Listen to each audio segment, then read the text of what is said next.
3 title matches, 2 title changes. CM Punk survives. Liv Morgan is back. AJ Styles may be in a lot of trouble. We just went through the upside down. This is the Raw Recap, a WWE and Fanatics Original Production.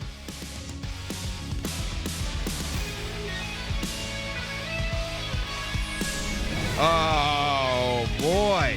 A Stranger Things themed episode of Raw. I was very entertained by I thought they did a great job with all the aesthetics. I was hoping that maybe tonight we could broadcast from the Squawk. Yeah, I thought you were going to have this whole place decked out like a van. I was planning on it, but I was banned from the Barclays Center. Yeah, we got to talk about that. Yeah, we will. We'll talk about that too. We will talk about that for sure. I loved all the chapter markers, that were throughout the show. Each show having a different chapter, just like Stranger Things. Music. It was so fun. So fun. But we end up the night after seeing 2 title changes, which we'll get to both of them, with the one that I think, especially towards the end of the match, nobody knew quite where it was going to land. And somehow, some way, CM Punk not only survives, but leaves still the World Heavyweight Champion. Down a boot. Well, he still had the boot. The boot. You sounded like Jackie Redmond for a second there. The boot. A boot. But CM Punk, yes, the boot literally torn from his ankle. Nuts. Like I don't even know how it was still attached. It was like trailing off behind him. I've never seen anything like that in all the years of watching wrestling. I've never seen a champion leave a match having won the match with his boot trailing behind him via his ankle. But I guess that's what happens when you defend against Bron Breakker. CM Punk, still the champion, after Braun goes for the spear, catches the knee. CM Punk obviously watching tapes on tapes on tapes of spears because they were all very well scouted. Yes. He scouted one on the outside of the ring earlier in the match where he jumped up and hit him with that flying chest-out clothesline that Punk does when Braun was going for the spear. Then he hits him with the go-to-sleep. It was like the 3rd or the 4th one in the match. And CM Punk is able to win. Megan, what does this do to Bron Breakker? I think that there was so much riding on this. And the thing about deciding when it's time to realize your potential is that it is a risk. The idea of being the future of WrestleMania, the future main eventer, the future all of this, at some point, the future has to be the present. Bron Breakker declared this the present. Last week, we were talking about it. It was a great promo.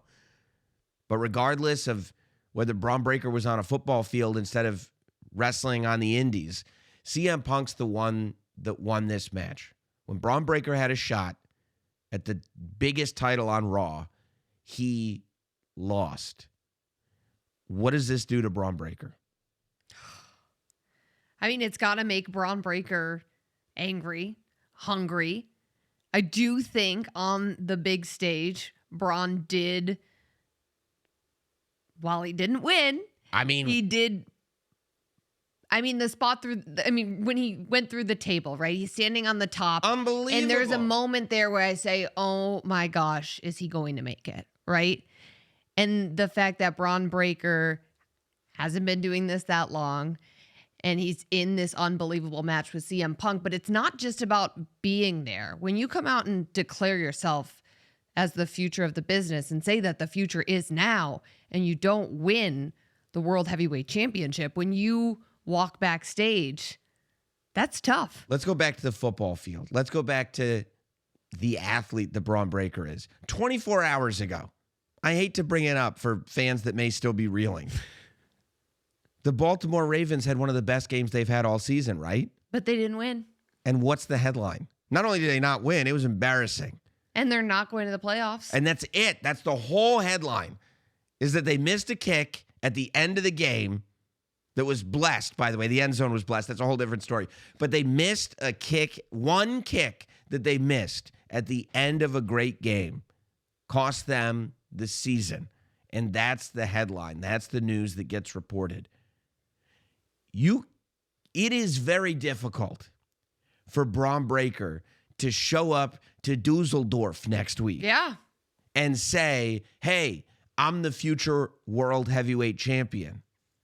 Because we watched him get his shot. And we say, watched no, you're him. not? We watched him be maybe the best challenger that Punk has had throughout this reign. One of the great somebody, I would say that Bron Breakker gave CM Punk a better run for his money than just about anybody. Yeah, I'd agree with you. But Bron Breakker cannot show up to Monday Night Raw and go, hey, you guys watch out, because the minute I get my shot, I'm taking everything. I'm the future. I'm going to be world heavyweight champion, because we watched him not be able to get the job done. And the only reason he didn't get the job done is because there was one moment, one spear that was scouted just right, and then a final go to sleep.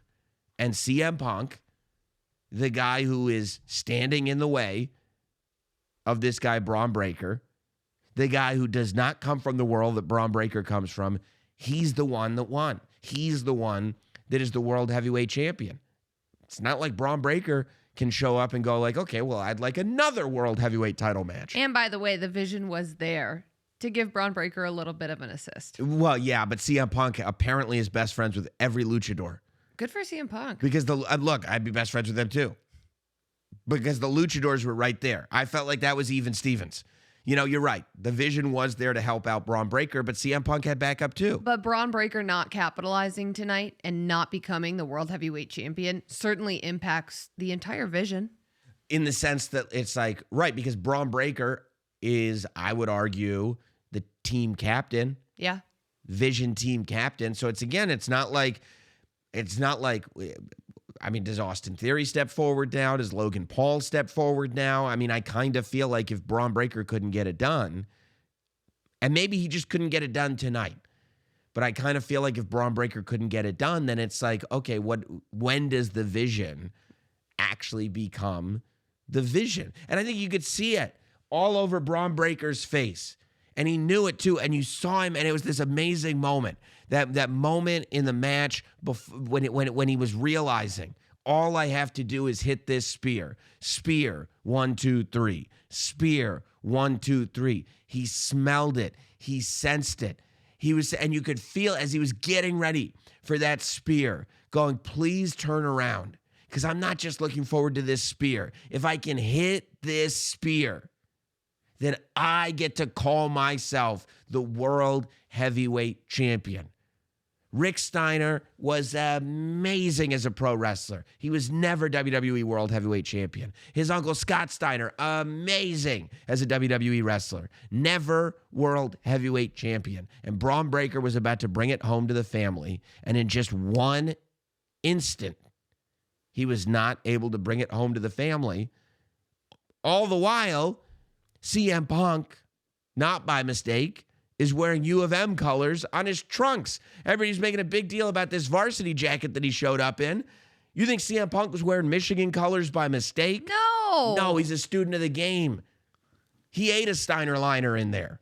He knows who he's dealing with, and he knew who he was dealing with. And it was really a pretty remarkable match, because the whole first 80% maybe of the match, it was just Bron Breakker with an answer to everything that CM Punk had. But that's Punk, right? Punk is about those moments where it's just when you got this guy counted out, just when you think you got him licked, he's able to just know just the right thing that you didn't see coming. He's just a scrappy enough fighter that he's got that one little thing in him, and sometimes it's just a matter of lifting up that knee at just the right time. Because I'll bet there's nobody else on that roster that would have picked up that knee at that exact time. I don't think there's anybody else on that roster that wouldn't have eaten that spear. And if Punk had eaten that spear instead of gotten that knee up, Punk would not be the world heavyweight champion. You know what? That was Braun's match. You know what I kept thinking of the entire time I was watching this match unfold and watching Punk come up with the response?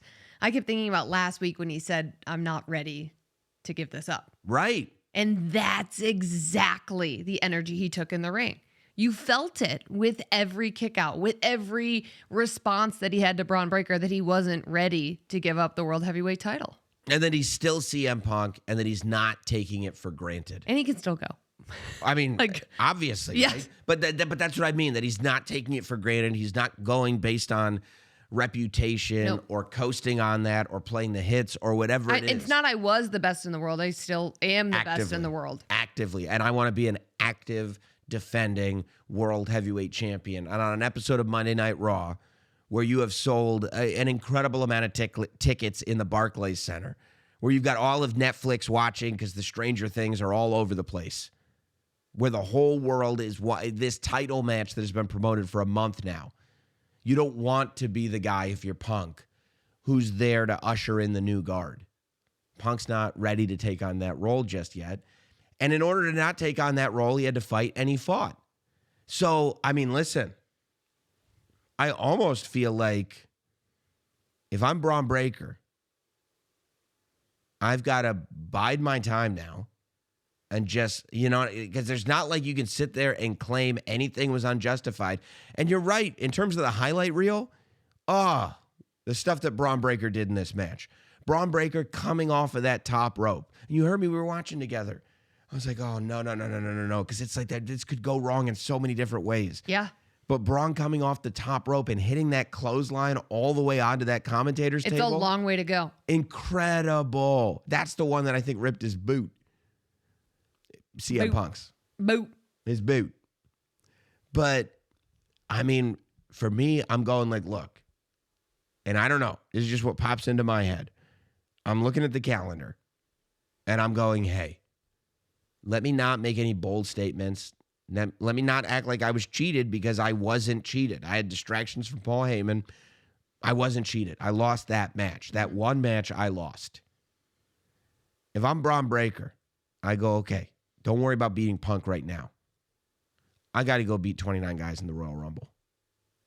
Because in my mind, like I said, like there's no justification for a Bron Breakker to go to an Adam Pearce and go like, okay, well, now I'd like another title match. Theoretically, they're 1-1. Bron Breakker pinned Punk in the War Games. Yes. Punk pinned Bron Breakker tonight. Theoretically, that's 1-1. But I think that this was a definitive win for Punk. It felt that way. And I think if you're a matchmaker, I think if you're Punk, I think if you're any of those people, you're looking at, okay, well, who's next in line? And it's not Bron Breakker. He had his turn. If Bron Breakker wants another turn and wants to be undeniable, I think you got to look ahead at matches like the Royal Rumble that are going to put somebody in the position to get a championship match. I'm curious about the dynamic within the Vision, because last week you and I sat here and we talked about how the Vision, a group of people who aren't typically described as team players, have become team players within the Vision. Now, Bron Breakker, team captain, if you will, of the Vision. I will.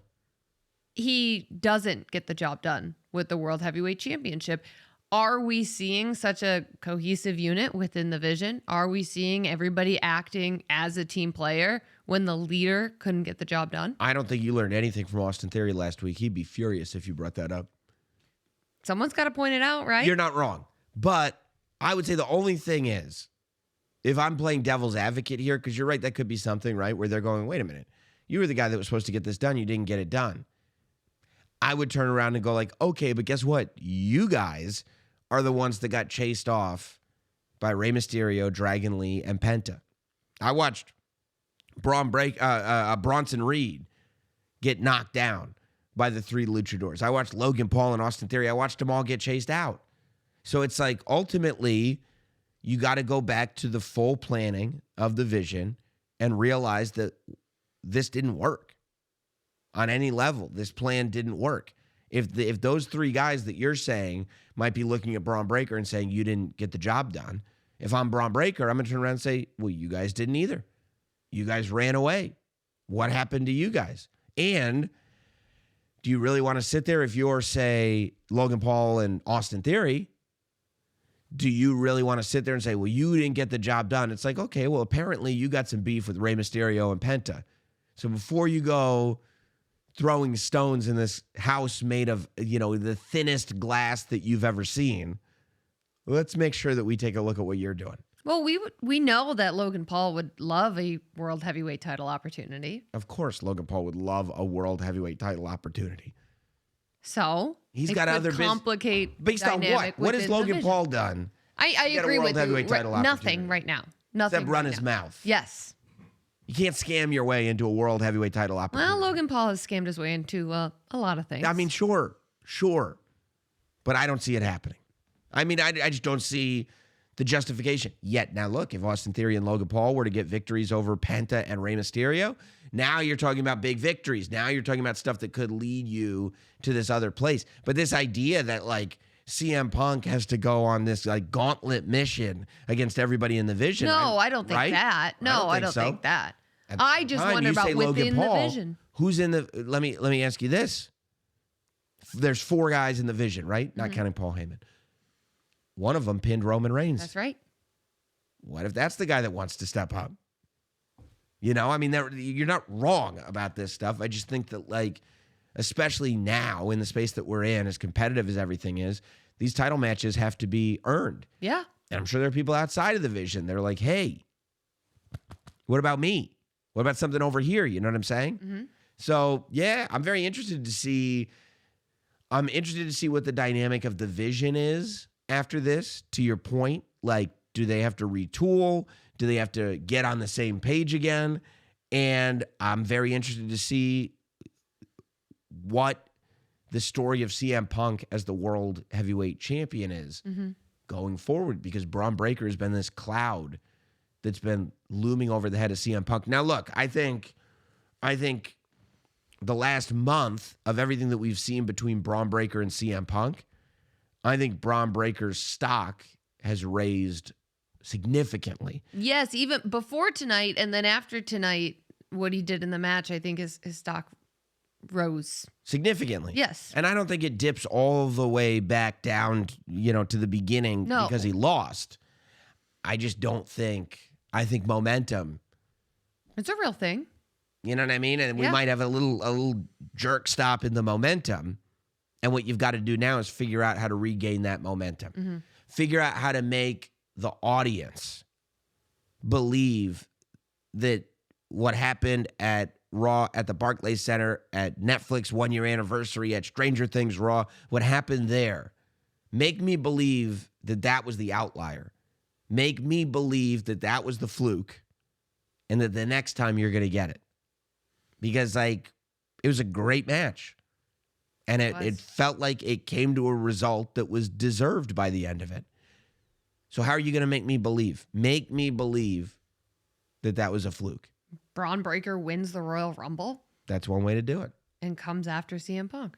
And by the way, whoever the World Heavyweight Champion is by then. I mean, if you're not losing to Bron Breakker in that match, I don't think CM Punk's losing that title. I don't think so anytime either. soon. But listen, no pun intended, stranger things have happened. You definitely intended that pun because you thought about it for a second. And then you're like, I'm going to say it, but I'll say no pun intended so people don't think I'm a cheese ball. Well, I think a lot could happen before we get to the Royal Rumble. A lot could happen before we get to WrestleMania. But I hope it's not pun. How does Bron Breakker get back? Now you got all in my head. CM Punk. CM Punk.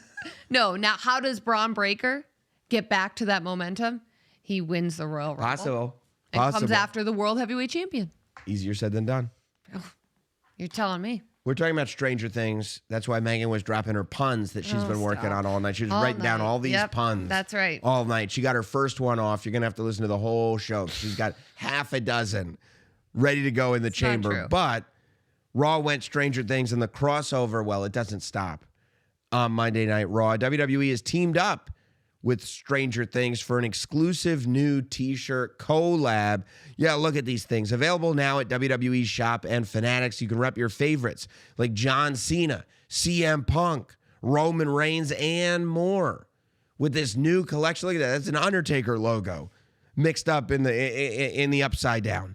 Check them all out right now at WWE Shop and Fanatics. The WWE Stranger Things collab. Two great tastes that taste even better together.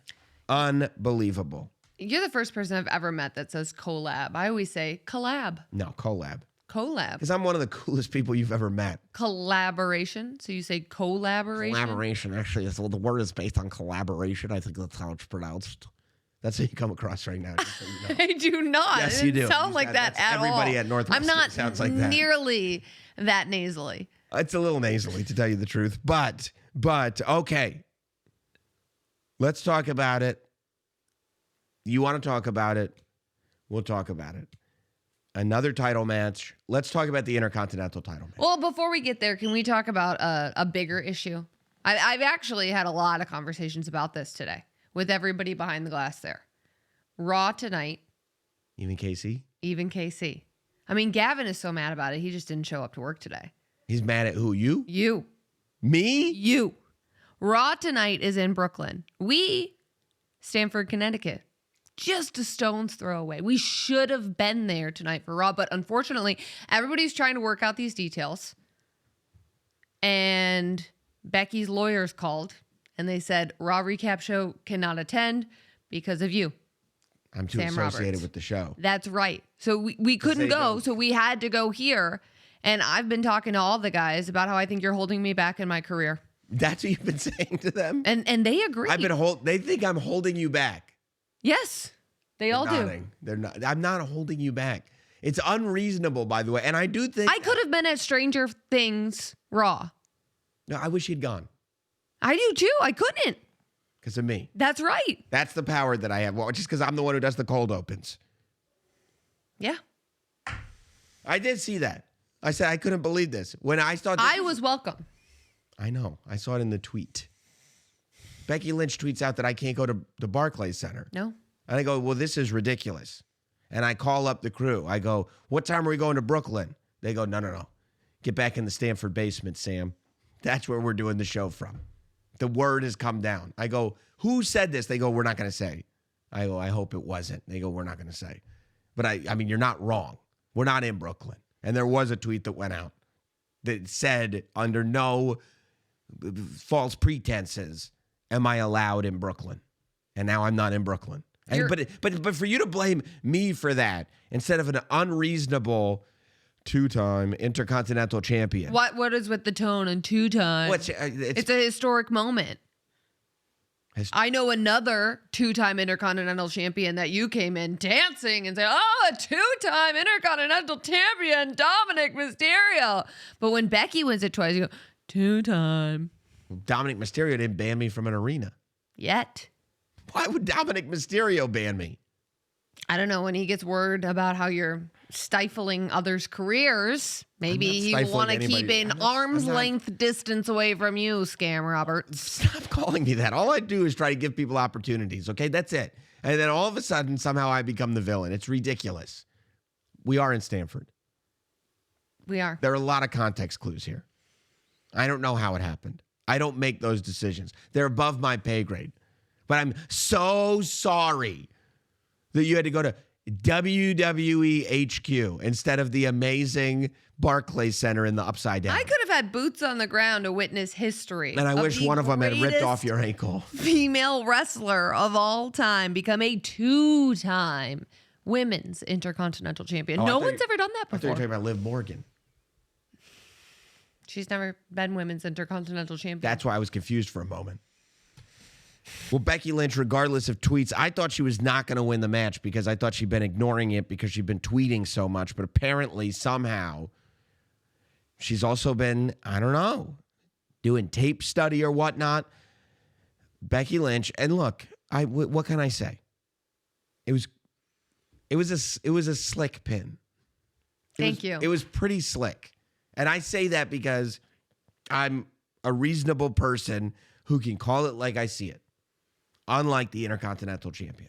Look, Becky picked up a win tonight. It goes down in the record books as a pinfall victory for Becky Lynch. She did what business called for her to do. You saying Becky Lynch was standing on business in Brooklyn? That's exactly what Becky Lynch was doing. Wow. And I'm glad that there was no referee corruption.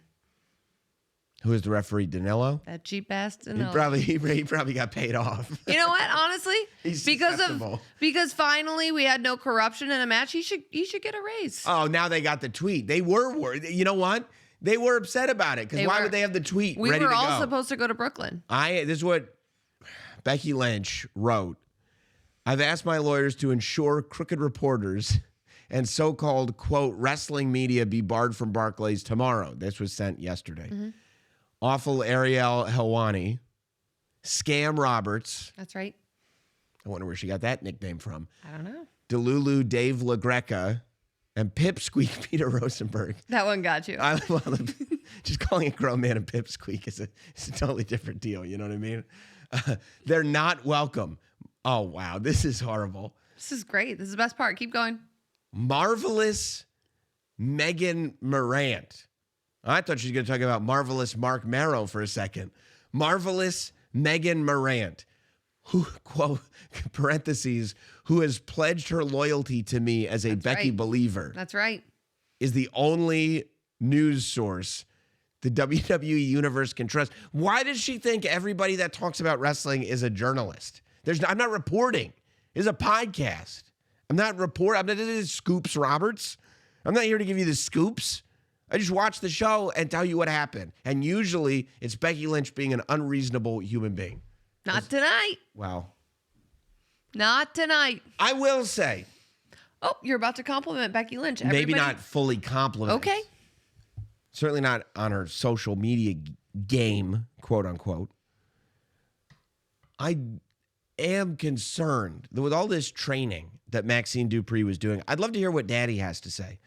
Because the idea of putting Becky Lynch in that scenario, Becky Lynch is crafty.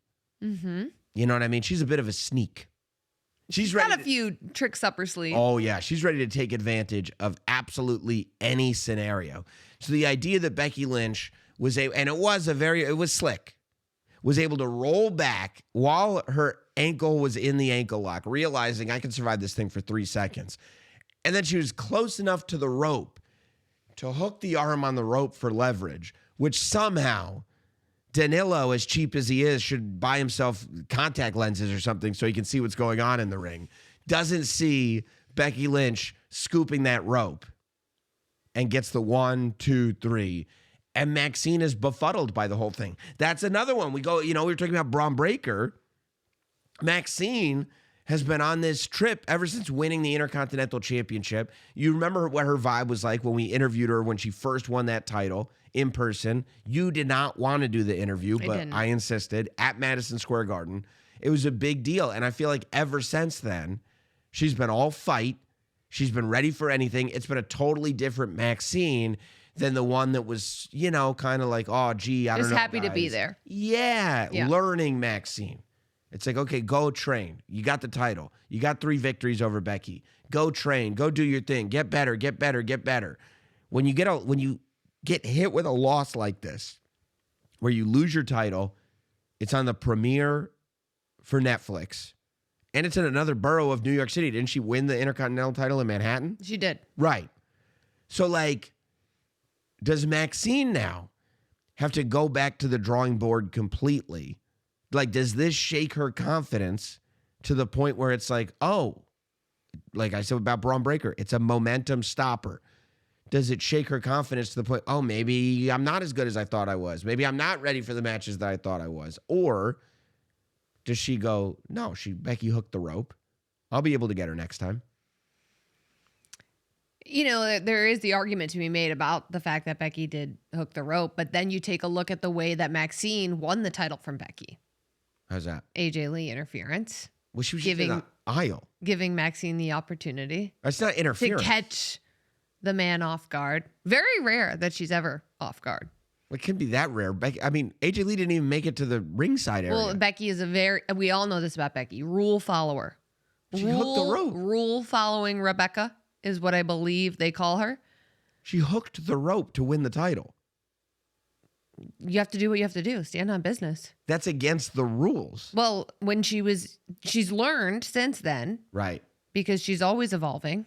Because that's what the greats do, is they evolve. I've been kind of... And so when rule following Rebecca was taken advantage of at Madison Square Garden by no manager's license AJ Lee. Is that what they're calling her? That's it. Okay.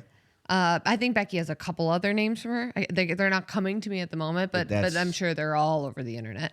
So Becky had to, take a page out of AJ and Maxxine's book. Look, the same way I thought realistically, Becky Lynch, look at her chest. Look at that Star Trek gear. I mean, she can't believe how happy she is. Like, she really accomplished something really great. She's like, She look, did. And look, two-time Intercontinental champion. I think Maxxine should have been ready for Becky to hook the rope. That's how I feel watching that match. All personal feelings aside, Maxxine should have been ready. Becky does not have scruples. She is scrupulous. Well, and the other thing is Becky, we knew how desperate she was to get this title back. Well, she's without morals. Yes. Is how she lives her life. Yes. Right. She's of a low character. Well, you're going a little far She's a there. low character person. I wouldn't say that. Which is why you have to be ready when you're dealing with somebody that's like soulless. You also have to be ready when you're going up against the greatest female wrestler of all time. I don't know about this soulless and lacking morals and all of that. Character. I don't know about all of that, but I do know you need to be ready when you step in the ring with Becky Lynch. And Maxxine was not ready for that moment tonight. That was the story of these title matches, right? Are you ready for that moment? And for Maxxine and Bron Breakker, the answer was no. That is correct. You go to the tag team championship match, and you go to Rhea and IYO versus the Kabuki Warriors. And of course, the whole story, you look at Maxxine Dupri. She can't believe it either. She can't believe what's happened. But is that disbelief in the idea that Becky hooked the rope and got away with it? Or is it disbelief that is in herself? I can't believe I didn't see that coming. I think the latter, and I also think disbelief in, wow, I held this title and it just slipped away from me. Right. Yeah, I think that's the whole thing. It's over. Who am I? Who am I? Like, I just became the IC champ. When Maxxine chasing the Intercontinental Championship was a completely different individual than Maxxine as Intercontinental Champion. Mm-hmm. So this was similar to what Jey Uso dealt with when he lost the World Heavyweight title. Once I've had that title and it's gone now, do I go back to the Maxxine Dupri that was chasing for that title, that was just trying to figure out if she even belonged in this stratosphere? Or am I now an evolved Maxxine who has held the title and can carry that confidence with me even though I lost it? I think that's a tough thing. And once you get that taste for gold, it changes you. It does. In my opinion, there's no going back. Hopefully for the better. But I think that for people who might have at first wondered if it was a fluke and then sometimes people base their confidence on the championship. Mm-hmm. Well, I couldn't have this by mistake. Well, now I've had this for a week. Well, now I've had it for 2 weeks, 3 weeks. It's not an accident. Except once it's gone, if you're basing your confidence on that title, does the confidence go away with you? I think that's going to be interesting to see with Maxxine Dupri, and if she tries to get it back from Becky Lynch, or like we just said with Bron, because I'll bet Becky's not going to want to give her a title shot anytime soon. No chance. Becky did you a big solid, though. Me? I saw on the internet, and since it's on the internet, it must be true that after her historic Intercontinental Championship win, she was on the phone with the mayor of New York City. They wanted to have a parade to celebrate Becky Lynch, close down all of the streets. 5 days. He's doing parades? Well, he offered one to Becky Lynch, closed down all of the streets. Your commute to work tomorrow, you would 1,000% be late, because I know you, and you're not planning for parades. No. You're not planning for that level of traffic at that hour of the day. Right. But Becky has so many media appearances, so many interviews to do, that she politely declined the parade. So she did you a big solid. From the new mayor, Mamdani. That's right. It doesn't sound like something he would do, but okay. It was on the internet. It has to be true. It was? Yeah, she tweeted it. So when you say it was on the internet, you mean her Twitter specifically? Yeah, she put it out there that she just got off the phone with the mayor. Well, I'll tell you what. You don't believe it? No. But if you want to bring home a little piece of Becky Lynch, I do. I'll bet you she's a part of Topps Universe WWE. You can step into the ring with the debut of Topps Universe WWE. It's making its hobby debut. It's a bold cosmic-inspired take on WWE collecting. It features a massive 300 base card set that's Hall of Famers, current champions, rising prospects, stunning galactic patterns, vibrant color parallels that bring every superstar to life. Every hobby box, by the way, guarantees 2 autographs and 1 relic. Big hits in every rip. Imagine, you get a Roman Reigns autograph with memorabilia. You get a Stone Cold Steve Austin autograph. Every box guarantees 2 autographs, 1 relic. You get Chase short printed inserts that highlight iconic storylines, rivalries, and unforgettable WWE moments. So whether you're hunting grails or building a rainbow, Topps Universe WWE is your ringside seat to the hobby's next heavyweight release. You can find Topps Universe WWE on Topps.com and in stores on January 30th. So I'm very, very excited about all that. I would also like to say I'm excited for the new women's tag team champions. Rio, baby. Rio does it. Rhea Ripley and IYO SKY are the tag team champions. I think the big question here was, are they going to be, we know they're besties. Mm-hmm. We know they have an incredible respect for each other. We know how great the two of them are singularly. Can they beat a tag team as cohesive as the Kabuki Warriors, especially with 2 people as good as Asuka and Kairi Sane? And after a riptide and an over-the-moon salt, they did it. They Rhea beat the gets the Kabukis. pin. Rhea Ripley gets the pin. Teamwork of Rhea Ripley and IYO SKY. And heading into this one, we thought, can they be as cohesive as the Kabuki Warriors? They proved that it was the teamwork, the effort by both Rhea and IYO SKY that ultimately led to their victory. You know, and I was talking about this. You know, I was talking, I feel like 2 weeks ago here on the Recap podcast about just like realizing what a massive star that Rhea Ripley really, really, really is, and that aura that she carries with her, and just the fact that she is absolutely at the top of her game right now. Mm-hmm. And I was talking earlier today about the fact that you and I both got to go to the holiday tour, the WWE live event in Bridgeport, Connecticut over the weekend. Yeah, great show. And IYO SKY was there wrestling.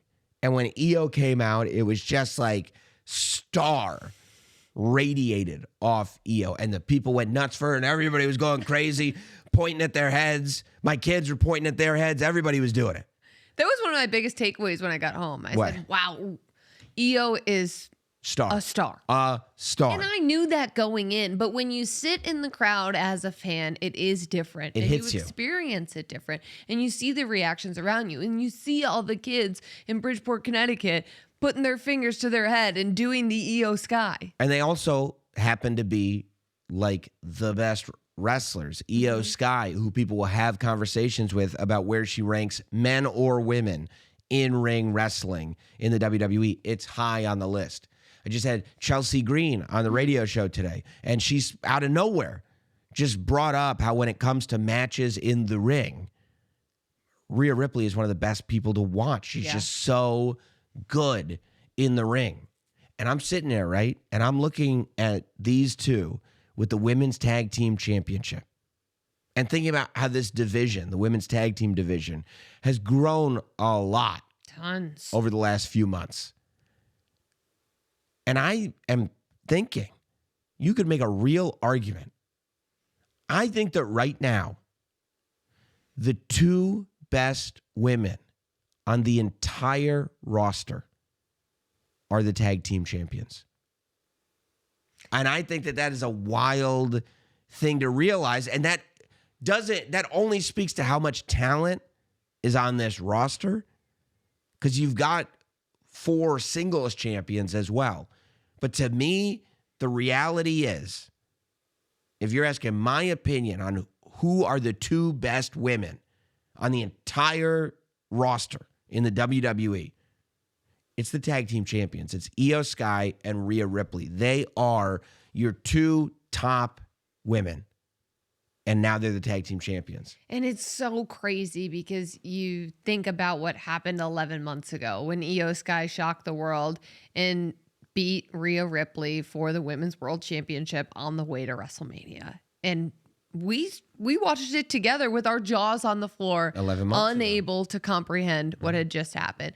And then you think about the match that they had at Evolution that completely stole the show, the one where Naomi ended up cashing in the Money in the Bank briefcase.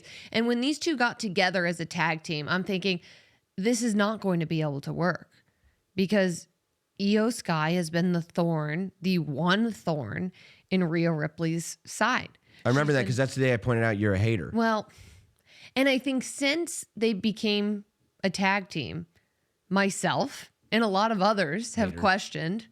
Okay. Everybody at the Player Haters Ball. Everybody at the Player Haters Ball has questioned, how is this going to work? How are these two going to stay together when both want to be on top? And even throughout tonight's match, I was sort of waiting for a moment. Is there going to be a miscommunication? Is there going to be a moment where IYO realizes that Kairi and Asuka are her family? Because you're negative. But as the match unfolded, I said, these two, not only are they great, but they are best friends. They complement each other so well. And they're two of the best wrestlers on the planet. No. The two best. The two best. The two best. And guess what? They are at the top of the game. They're the women's tag team champions. They're at the top. And it's like, I'm looking, and this would be like when Shawn Michaels and Stone Cold had the tag championship together, but they didn't get along. And like, so it couldn't ever work. If those two had actually gotten along, this is like the good guy version. There is no tension right now between Rhea and IYO. This is like the good guy version of the two-man power trip. When Triple H and Stone Cold just decided we're taking it all, like Solo Sikoa. Like they just came for everything. You know, and for a hot second there, it was like, whoa, this is what happened. This is The Undertaker and Kane being the brothers of destruction. And it gets to a point where it becomes this thing where it's like, yeah, it's really cool that this tag team is here, but what tag team could ever beat this team? And I feel like as Rhea and IYO just like blend together and become this team, the reality is now I don't think that there has ever been a situation where there are more high-level teams. That's true. In this division, because knocking on the door are two other women who are singularly two of the best in the division, Charlotte Flair, Alexa Bliss, that have figured out a way, again, to your point, to somehow find that cohesion, to be that team. And I think with both Rhea and IYO and with Charlotte and Alexa, that teaming up has actually made both better.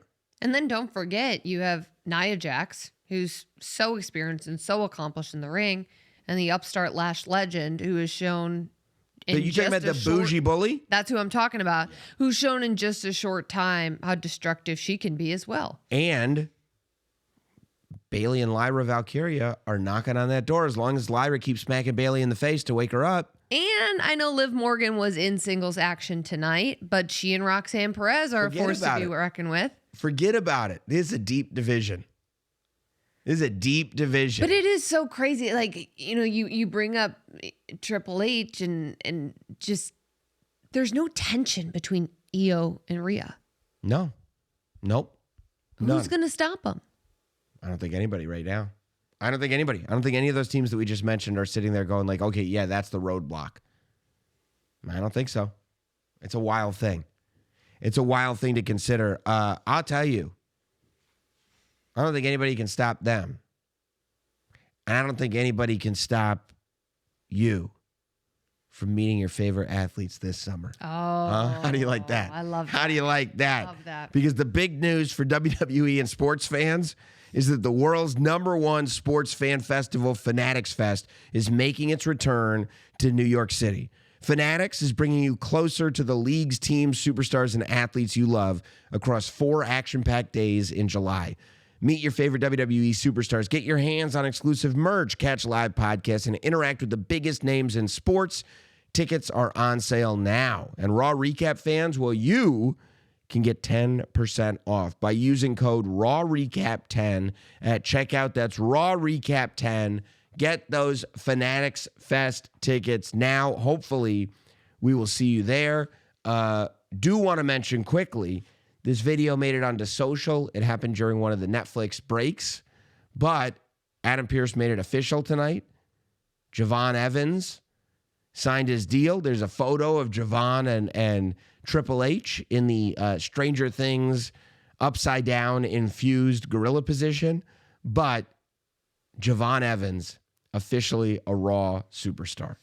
Massive, massive news that Javon Evans has not only been called up to the main roster, but just as we saw on SmackDown, Trick Williams, Yes, Matt Cardona, all the new faces showing up on SmackDown on Monday Night Raw. We got Javon Evans. And I loved the video that they played before with Javon talking about, I guess you guys are going to see me grow up. He is, 20 what? 20, is he 21? Maybe. Like he's it's incredible what he can already do, the connection he's already made with the audience.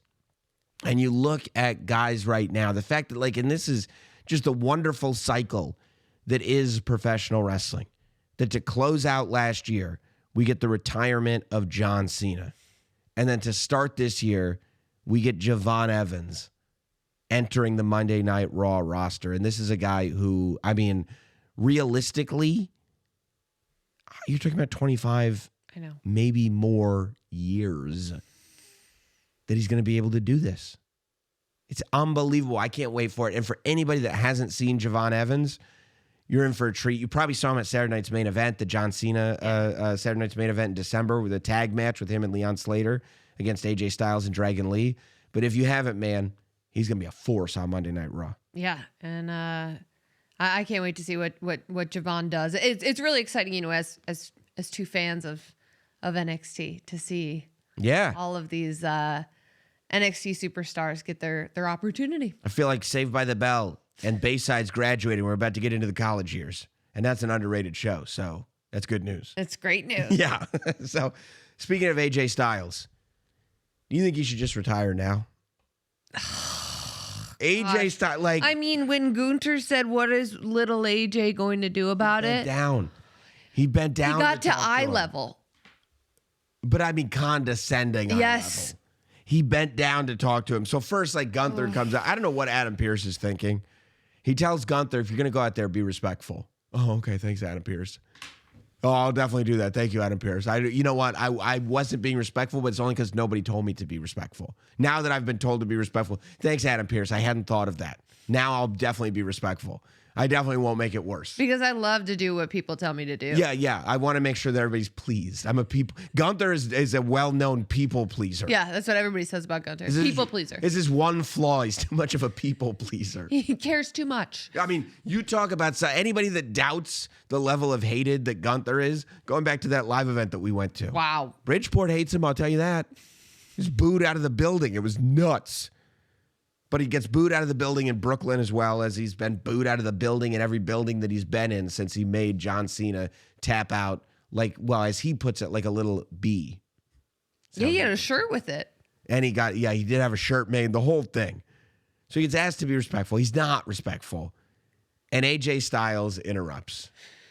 And I go, okay.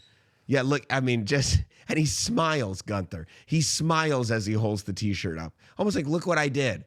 That's how when my 6-year-old daughter paints a picture, she holds it up and she shows it to me. That's what she looks like. Look what I did, Daddy. Look what I did. And that's Gunther showing the fans his t-shirt of making John Cena tap like ellipses. Look at what I did. Look at what I did, guys. Why are you booing me? Look what I did. I ruined John Cena for you. The match that you guys were all, I ruined your hero. And there's a nice picture of it taking place too, just in case you wanted to forget. Now you can't. Right. What's the context of tap? Oh, is it referring to the photo? Oh, okay. Okay. Yeah, that's that thing that bummed everybody out to the point that they're still arguing about it on the internet. I'm just going to remind you. Yeah, I did that. That's my fault. Was me. Yeah. Aren't you guys happy? Oh, no, I am. I'm very happy. So AJ Styles interrupts him. But AJ Styles can't get a word out because Gunther is enjoying allowing AJ Styles the space to speak. And as soon as AJ opens his mouth, Gunther interrupts him. I made him tap out then he stops. Well, Gunther, like a little, and then he goes for it. And then he goes for it again. I passed out just like little Sam just did. I couldn't believe it. Yeah, and he was enjoying it. And then he calls him little AJ when he bent down and said, what are you going to do about it, little AJ? And then did the you can't see me right in AJ's face. And that's not the first time he's done that in AJ's face. No. And AJ, you talk about respect. He has the most amount of respect for John Cena and his career. He had match of the year with John Cena last year. That's the thing.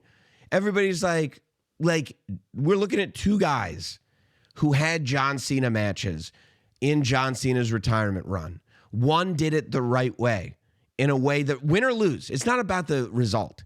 It's about what the match was. Every wrestling fan came out of John Cena versus AJ Styles, and they went like this. I love this sport. We're all better for This that. is why I love wrestling. This is why I love this thing. I got to show it to everybody. And every fan came out of Gunther versus John Cena going, why do I watch this? Well, it hurts right. me. All it does is cause me pain. Why do I keep watching this? And Gunther's like, I did that. That was me. I did that. I made you feel that way. Is that great? Oh, you don't like it? I did. I thought it was great. I'm going to keep reminding you of it. Yeah. This was great. And so they couldn't be more polar opposites. So he bends down. He calls him little AJ. But then AJ Styles smacks Gunther right across the face. And I'm thinking to myself, wow, AJ has some balls. Yeah, dude. And it's the first time, by the way, that Gunther's finally stopped smiling.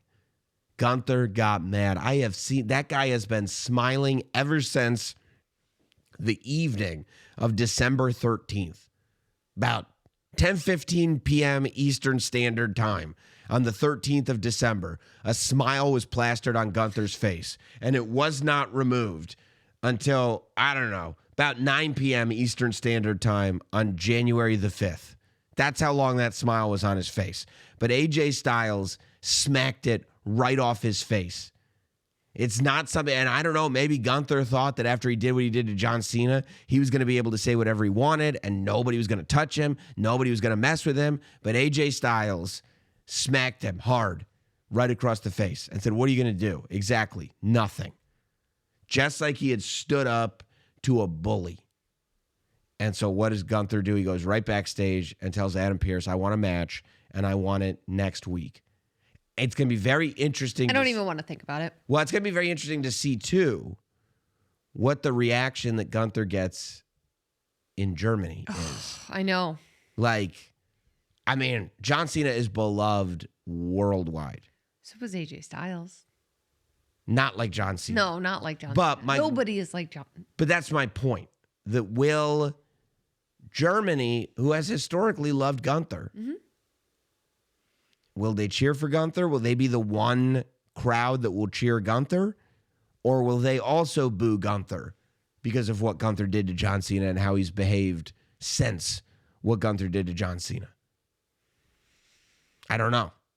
I think what he did to John Cena puts him in a whole different category. It does. It 100% does. I don't even want to think about this AJ Styles match. That's the problem with Gunther now. As soon as AJ slaps Gunther, I go, wow, not only does AJ Styles have balls, but finally somebody does step up to Gunther. And if anybody can do this, maybe it's AJ. Come on. And I know I can't think like that. I don't want Gunther to have any matches anymore because all he's going to do is upset people. I know. And me. I'm thinking about me. I'm not thinking about people. I'm thinking about myself.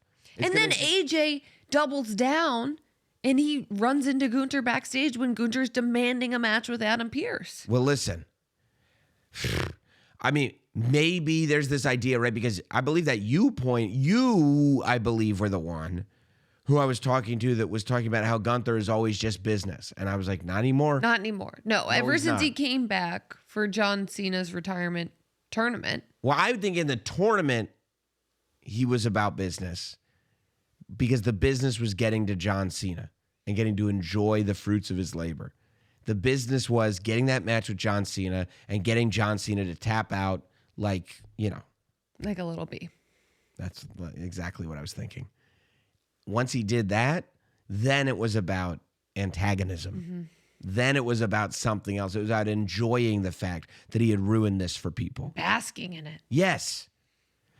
So I wonder if there is any hope in this idea that change in Gunther has maybe left him with his guard not being quite as open, and that potentially AJ Styles, who now has this chip on his shoulder, who just got done with a tremendous tag team title reign with Dragon Lee, does AJ Styles step up, a more aggressive AJ Styles, an AJ Styles that knows that the clock on his own career is winding down?